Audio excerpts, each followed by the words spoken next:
Can you give us a little tour on what your day is like at work? How close are you to the big room that's upstairs? What do you get to pass when you're working at the House of the Temple in Washington, D.C.? Well, I get to D.C. when it's still quiet. I usually get into the office around 5:30 in the morning. My office, of all places, is in the basement. And oddly enough, learned recently, it's one of the more haunted parts of the House of the Temple. Okay. Wasn't expecting that. And I wasn't expecting to learn that. Actually, Maynard, for one of the Tyler's Place podcast episodes, interviewed one of the former curators, and my office, along with our building and grounds person's office, who's just on the other side of me, it was actually an apartment for someone that lived there previously and passed away. However many years ago. And the story is that the ghosts in that basement, not that basement, but in the basement, they whisper. And when I learned this, and I said, I've been playing drums for 40 years and my ears ring from sun up to sundown. If these ghosts are whispering, I can't hear a damn thing they're saying. Good. Okay. Because that would really, so first of all, it's not the first time I've heard, oh my gosh, a Masonic building haunted? Let me clutch my pearls on that one. Right.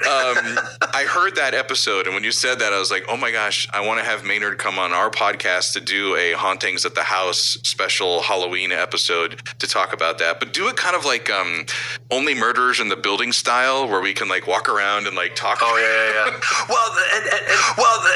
And it's the funny thing is, I've been ever since he was doing the live stream on Halloween, I'm like, we have to lock ourselves in there one night. Fear rides on every passing breeze and lurks in every form of life. The fear of evil is a myth, is an illusion and snare, but it will live until some mighty power shall come to raise the ethers to the plane of light. These European suns at this temple are a joke. The only spirit you have to worry about is your lower self within, thriving off of spookism. I seen a short where they showed the plaster of my great-grandfather, the face of him, right? The plaster. And then they have some evil spirit pop up and yell and try to scare you. But that's all this is to them. It's a game.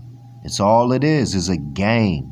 You go measure up this podcast to one of my videos and you'll see they're teaching no gnosis, no art, no truth. Pike was buried in the Oak Hill Cemetery, and they dug him up and took him to that temple and put him in the wall. And when I said this to him, he said everything you're speaking is nonsense. Remains removed to the Scottish Rite Temple during December 1944.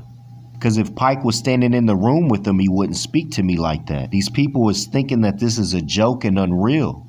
Again, the only spirit you have to worry about is your lower self within. But then I get to thinking, why would they take him out of there and put him somewhere else? And then I find out in regards to the brother in Hawaii, King Kalākaua, there's a Dr. Harowitz who's claiming that he was poisoned and murdered. And then when I look it up, Albert Pike died like 60 days later. King Kalākaua went to go visit some brothers, and Albert Pike sent a letter to let him know that he was coming, and they totally disrespected King Kalākaua.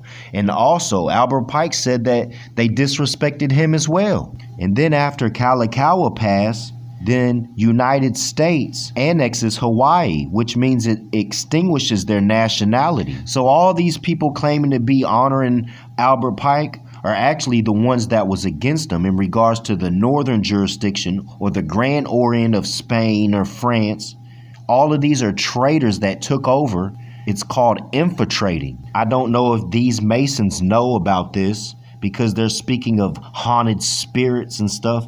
So I really don't think that they're on that level. So maybe they don't know. But I know that they're a part of the problem because they're speaking all this nonsense, but claim I'm speaking nonsense. But who's speaking spookism? They're speaking spookism, not me. I'm speaking art. It's exactly what they're doing with what you call Jerusalem or with Mecca. It's all a tourist attraction to bring in finance for people to come and visit. It's really not about your spiritual or your divine or your earthly salvation. It's about bringing finance in. They do it around the other territory I was at with the Morrison Lodge. They try to say that's haunted and they get people to pay and come and look. It's all a tourist attraction. But where is that finance going? Because if you're using my bloodline to make finance, you need to be giving me my finance. That's why they took his so-called remains and put it in the wall. Because otherwise that building wouldn't mean shit. One reason why I think he's an agent is because no Mason's going to tell you his schedule when he shows up somewhere. Because if you're giving out this truth, you're going to be cautious and you're going to take care of yourself. He's comfortable because he's an agent. He thinks he has nothing to worry about. But see, that's why the universe is so lovely to me. Because one morning he'll show up and he'll be struck by lightning 7 times. Also, it spoke of at his funeral that nobody wore the regalia. He said he wanted to be in an unmarked grave. And he's not in an unmarked grave. Y'all took him out of Oak Hill Cemetery.